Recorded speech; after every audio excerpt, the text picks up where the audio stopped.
All right. Welcome everyone to Hire's Workforce Readiness Workshop. I am Samantha Harris and I am the Director of Programs at Hire. At Hire, our mission is to maximize the skills and opportunities for formerly incarcerated and system-involved youth and adults here in Orange County. And we do that through employment, mentorship, and community building. As part of our community building, we would like to welcome Banc of California with us to do a presentation on your income and expenses.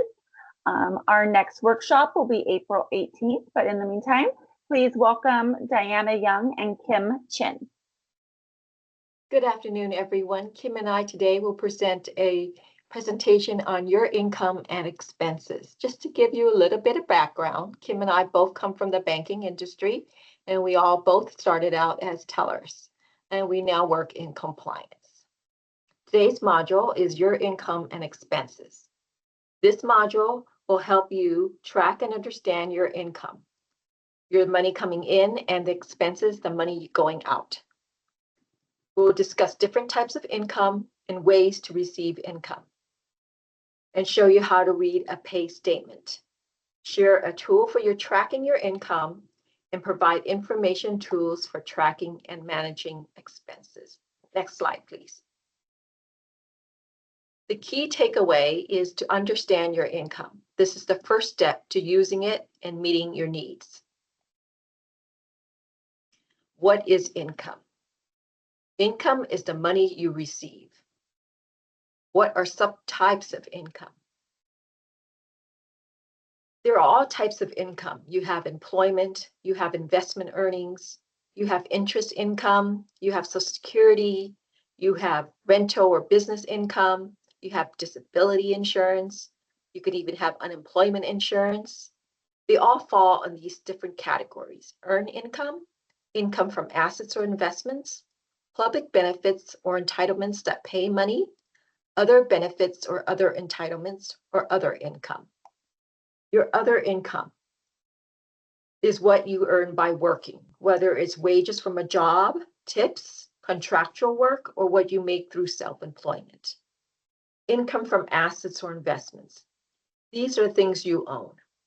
You could have interest from a financial institution that pays you on the money you keep in your account, or someone maybe paid you to borrow your lawnmower or your truck.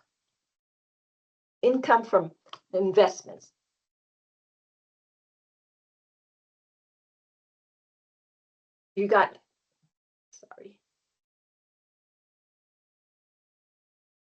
Public benefits or entitlements. These could be temporary assistance, Social Security disability insurance, or supplemental security income. Other benefits or other entitlements. These could be subsidies like childcare, food, utility, housing, or transit. Other income could be like gifts, child support, or alimony. Next slide, please. If you owe, sorry, skipped one. Did I skip one? I'm sorry. No, I skipped one, sorry. Oh, okay. The income you take home is generally less than the earned income you make from working. You have your gross income. That's your total income without deductions. Then you have your net income, or what people call net pay. It's basically your gross income minus your deductions. It's what you have to share, save, and spend. Next slide, please. If you owe money, your creditors can sometimes garnish your wage. So they basically would take money from your paycheck. Or you have an account garnishment, which will take money directly from your account. The Treasury could also take back money if you have delinquent debts on a student loan, or you have unpaid taxes. That's what they call a Treasury offset. Next slide, please. What are the ways you could be paid money? You can be paid cash, paper check, next slide, direct deposit, a payroll card, or electronic benefits transfer. So there's all these various ways that you can get paid. Next slide, please. Understanding your pay statement. If you work at a job where you receive a pay statement, read it carefully and make sure you understand and learn from it. This will help you monitor it for accuracy and understand how the amount of money you earn is not the same as the amount of money you receive, which we talked about, net pay versus gross income. Your pay statement may be called a pay stub, a leave and earnings statement, a earnings and leave statement, a LES or ELS, a pay slip, or a pay advice. No matter what name your employer uses, your employer will generally provide you this information about the details that support the amount of income they are paying you each pay period. Depending on your employer, you may receive this electronically or in paper form. So these are the different things you'll see on your typical pay statement information, personal information, your name, your address, it's the social security number, your date of birth, your pay period, the time that you're getting paid, maybe a 2-week period that you're getting paid, a pay date. That's the single date that they pay you. That's the date you're getting actual payment. Your gross pay, we talked about that, and your deductions, and your net pay, which the money you're actually taking home, and your employee contributions. That could be your employee helping you pay for some part of your insurance. Next slide, please. Then there are these deductions from your pay.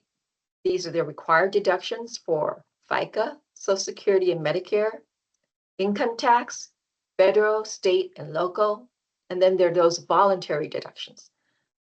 So your employee would contribute part of your insurance, but you need to pay the remaining. So that would be your insurance premium. You may have union dues. You may have deductions taken so you could put it into a 401k, a retirement account, charitable contributions, or you could have direct deposits. Some people flip their paycheck into a savings and a checking account. So you could have your payments automatically save some money from you just so you transfer some money to a savings. That's the money you're going to be saving. I think a good rule of thumb is like save at least 25% per paycheck. Next slide, please. I have a question really quick, Diana. I've always found that so many of our clients, especially our younger ones, when they get their first paycheck, they're always shocked, right? When they see like what they're expecting based on gross versus like what they're actually getting after deductions and all of that. Are you aware of any tools or apps or even websites where you can kind of plug in and get a better idea of, I think I've heard that there are some of those of like what your actual paycheck could be? I don't know of an actual tool, but I'm sure you can like calculate like what might be the standard tax taken out and kind of do it that way manually. So you're going to get a rough idea how much you're going to get. Yeah. Jimmy, do you know like what percentage? I mean, yeah. So you're saying look up like. I think it depends on your salary too. Yeah. Mm-hmm. Yeah, I think it depends on what bracket of tax you are within the state and federal tax brackets. Yeah. So it's a combination of that, and then the other requires Social Security tax, which I want to say I thought it was 6%. 3 sounds contributed about by right. you, and 3 is paid by your employer. So I'm sure you can Google, and there might be calculators out there that can help you. But you still have to provide some basic information, such as your own personal tax bracket. Yeah, I mean, rule of thumb is usually about 30% of your pay is taken out for various taxes and voluntary deductions, which could be, like, let's say 10% of your pay for 401k contribution. So I would say probably a third of it's gone. You get 2/3 of it. Okay. So yeah, I think that makes sense because I feel like, we've had just I remember when I worked in another org, we had clients come in with their paycheck and they're like, what, this is wrong. Where's all my money? So this is great because it's really helpful for folks to understand, like, it's not just your hourly times your hours. So thank you. Yeah. Unfortunately, you have to pay the government. So yes, they have to take those taxes. Income tax withholding. So when you have to indicate on a form, which is called IRS Form W-4, you have to tell your employee how much additional federal income tax you want to withhold. That depends on how much is basically what is going to be held above what your basic salary and tax filing status is. Or you can reduce your withholding, or you could indicate you're exempt if that applies to you. Before an employer withholds federal, state, or local income taxes from your gross pay, they will likely ask you to complete forms so they know how much to withhold. You will complete this form for federal income tax purposes, and then possibly a similar form for California state, for example. You will give this employer when you start a job. You may do this either on paper or electronically. Of note, if you withhold too little, there may be penalties and you may need to pay the owed taxes at filing time. So remember to keep that in mind. Next slide. If you like, we can go over reading a pay statement. You can see page 8 in your participant guide. Some of the basic information you could see on the screen right now is, here we show the employer name, the pay period they're being paid for, usually 2-week period, and then the pay date, the actual date you get paid. Then you see your own name, the number of hours you worked, and what your hourly rate is. And then you see your personal information, your address, and the net pay. And of course, the net pay is after deductions, not the gross pay. So it's not the 65 times 1250. And then that is not what you're going to get paid, because after deductions, you're going to get paid the 512.44, for example. Next slide, please. And one more. So if you have more than one job, it may be a full-time job or a part-time job, or you have 2 or more part-time jobs, or even 2 or more full-time jobs. You may have a main job and then work various side jobs. Some people call these hobbies, gigs, freelance work, side hustles. Others may not have a main job and may have several part-time jobs, depending on what work is available. No matter what they're called, these jobs may not be steady and require careful planning. So you've got to make sure that, you got to account for the money that's coming in on those non-steady jobs. You will either get IRS Form W-2 if you're considered an employee, and that usually comes out by January 31st of the following tax year. Or if you're self-employed, you have the IRS Form 1099 miscellaneous. And that's when you have to pay the taxes yourself. So make sure you put money aside for that in the future, and make sure you keep accurate records of your employment records. Next slide, please. Tracking your income. There's various types of income. You have regular income, unpredictable income, seasonal income, and one-time income. Many people receive income from multiple sources, depending on how many jobs you have. So here you have regular income, which refers to the income you can expect to receive every week, every other week, twice a month, every month, or some other regular schedule. Regular paychecks and Social Security, disability insurance benefits are examples of that. There's unpredictable income. These is income that varies in amounts or timing. So if you have an hourly job, you may have 20 hours this week. Next week, you may be only working 10 hours, or the week after, you could be working 25 hours. So that varies. So it's very unpredictable. Some people may only receive child or spousal support payments sporadically in varying amounts, even though they're paid regularly. So make sure you keep that in consideration too. Seasonal income may be predictable, but it only comes at particular times of year. And the most common is Christmas time, when people get hired for the Christmas season and work maybe November, December, and January, and then there's no more income coming from that seasonal job because they no longer need you. Maybe a one-time income that may be resulting from a one-time part-time job, like maybe you helped a friend move and they paid you to help them out. So that might be a one-time income.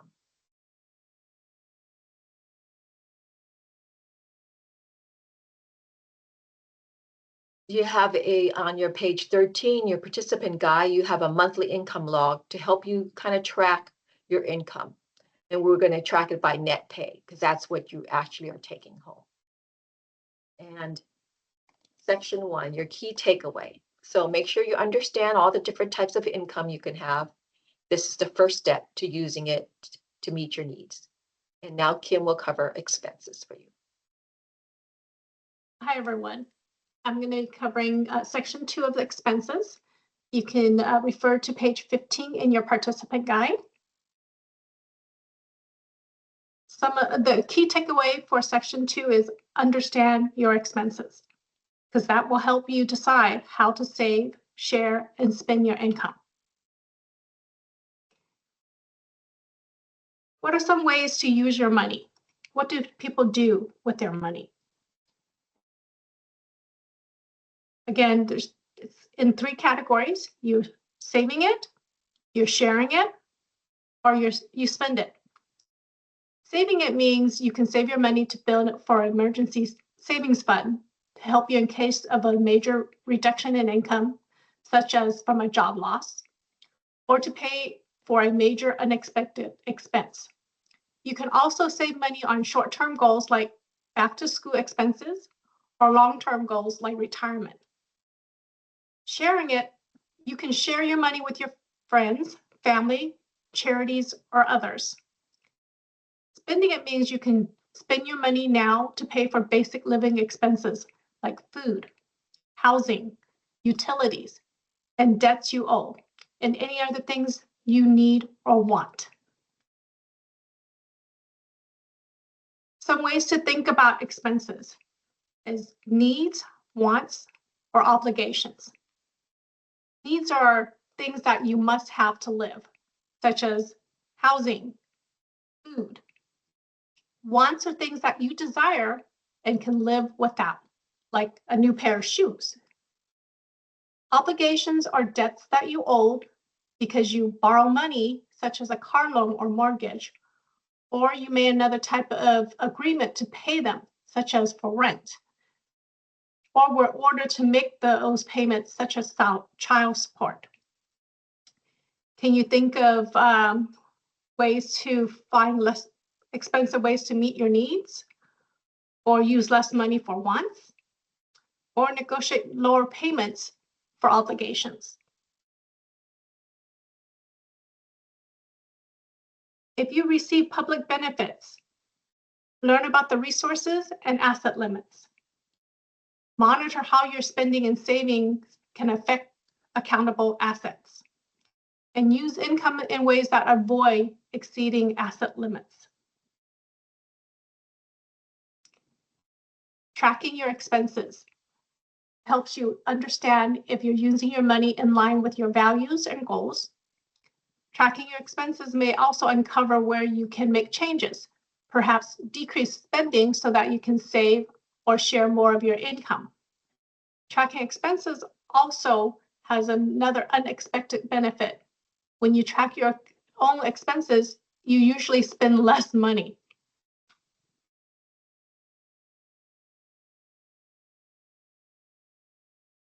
In page 16 of your participant guide, there's a tracking sheet that can help you track what you're spending and how much you're spending to give yourself an idea of where your money goes. On page 18 in the My Monthly Expense Log, there's examples and groupings of how you can categorize different expenses so you can have an idea of, again, where most of your money goes or what it needs to go for. Managing your own expenses helps you to avoid late fees, interest on unpaid balances, negative credit card report entries, loss of services, and additional charges associated with loss of services, such as higher fees to restart services. There are different ways to pay bills, generally in person, by mail, electronically, or via mobile app. You may be able to pay in person using cash, money order, check, debit card, or credit card. Some bills cannot be paid in person. If you're using cash, make sure you get a receipt or some proof of payment. You can pay bills by mail using a check or a money order. When paying bills by mail, don't forget the time for the payment to arrive at your creditor's office.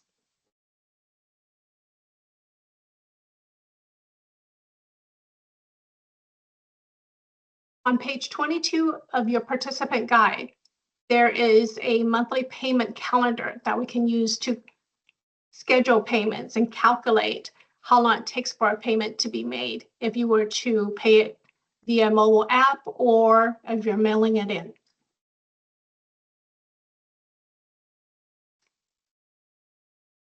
Remember the key takeaway: understand your expenses. This will help you decide how to save, share, and spend your income.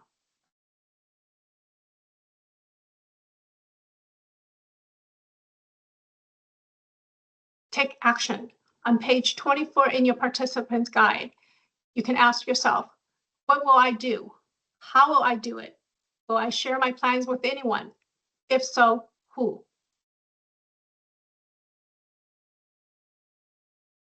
At this time, does anyone have any questions?